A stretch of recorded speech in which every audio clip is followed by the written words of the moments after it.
Coming up on 2 minutes remaining in this first quarter. Jordan off the steal. It finds a way to get easy scores. Fourth in the league this year in steals. Jordan, one of the best pickpockets you're going to find, and then one of the best finishers for the score. 20 seconds to go in the quarter. Here's Jordan. Oh, left hand and able to squeeze through to give the Bulls a 2-point lead.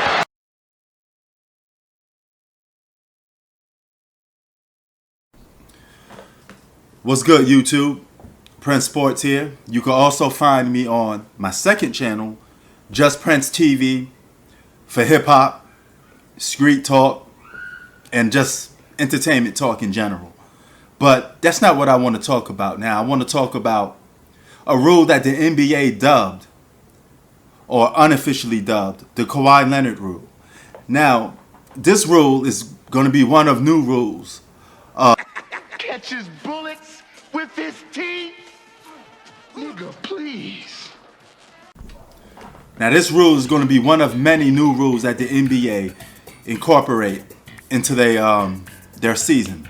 But this rule of the load management, it didn't start with Kawhi Leonard, so it's kind of weird that you dubbed that after him. He just made it famous because his name got attached to load management and it became like a trademark to his.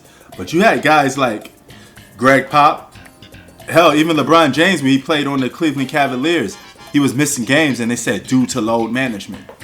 Now, I see a lot of people talk about, well, you demand a lot from these players. These guys can't play 82 games. What you mean?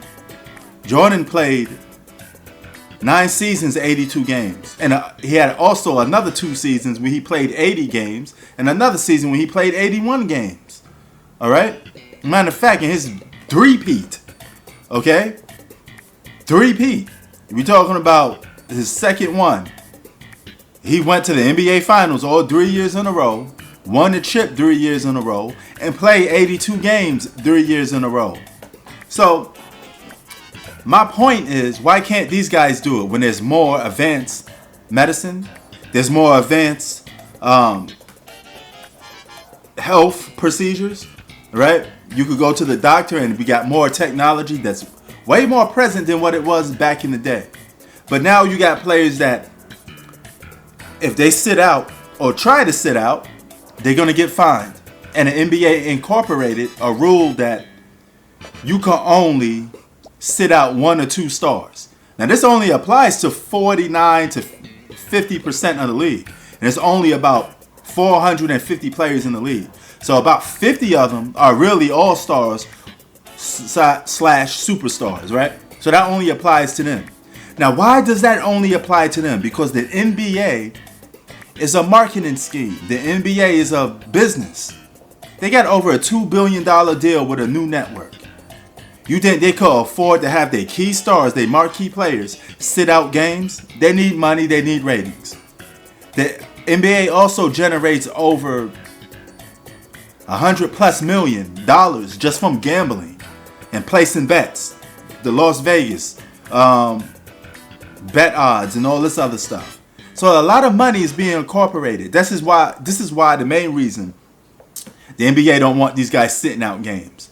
It's not because they care about the fans. It's not because some kid probably from another state that is a big LeBron or Kawhi Leonard fan, he wants to see LeBron play for the very first time. And LeBron just decides to sit out because he don't feel like playing. The NBA really don't care about that. The fans and the people do. But what happened is, when people start complaining and it hurts the NBA's bottom dollar, this is why I say, don't fight justice with feelings. Fight it with logic and facts. Because nothing hurts the NBA more than you taking money out their pocket. They don't care how you feel, but they care when you take money out their pocket. All right? So this rule is going to be a harsher rule, and I think it's a good rule for the NBA because these players should be playing games. I don't have no excuses that they had to go to the Olympics, they got to do practice. You think they didn't do that back in the day? They had to do that for every other era too. So what are you talking about? And they still managed to get gold medals, play basketball all year round, and still do what they had to do in eras where there was less advancements medically. Okay? We talking about medical advancements that appear to us. Super Nintendo, a 16-bit video game system. Now, compare that Super Nintendo system to a PlayStation 5 that could push out 4K. Okay? Way more powerful system. Now, the quality of the games may be different. That's the problem with the NBA.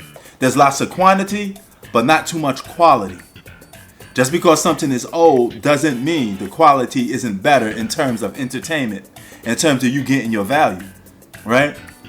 Back in the day, same video game analogy. Video games from the past were actually video games. You actually played the game instead of sitting down in your chair watching a 2-hour movie that tell you to press your A button, you know, every now and then. That's not a video game. That's just a cutscene. And that's what you get today with a lot of forms of entertainment. It took a step back and it take a step forward. But the technology is there. The potential is there. And that's the problem with today's NBA. You got all these star players that simply don't care about the regular season, but they're going to care now. Because it's going to affect their stats. It's going to affect their bottom dollar to getting MVPs. It's going to affect their pockets, period. Because if fans ain't paying money for the NBA, then you don't get that max contract that most of these players don't deserve anyway. Now, I think it's a bit friendly that you allowing one superstar to take off a little bit. Forget that. If he's healthy and he's able to play, you get his ass on a basketball court to play. Now, question is, how do you hide this? How do you know if a player is really hurt or not? What if he wakes up one morning and say, my knee is sore? Sorry, tough shit, you gotta play. So in order for him not to play, he has to have full proof that he's injured, like Achilles tear or an ACL tear. It gotta be something to the extreme like that. It can't be soreness no more. It can't be tendonitis in the foot. You know, Jordan played with tendonitis in his foot plenty of times and still suited up.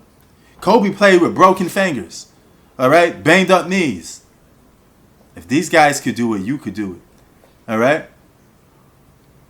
So I'm glad that the NBA changed the rules and added these rules and put some more toughness and onus on the players.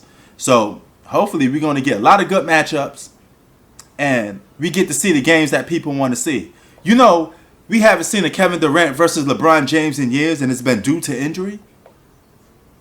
Now you're actually going to get to see it. Sports out. Peace.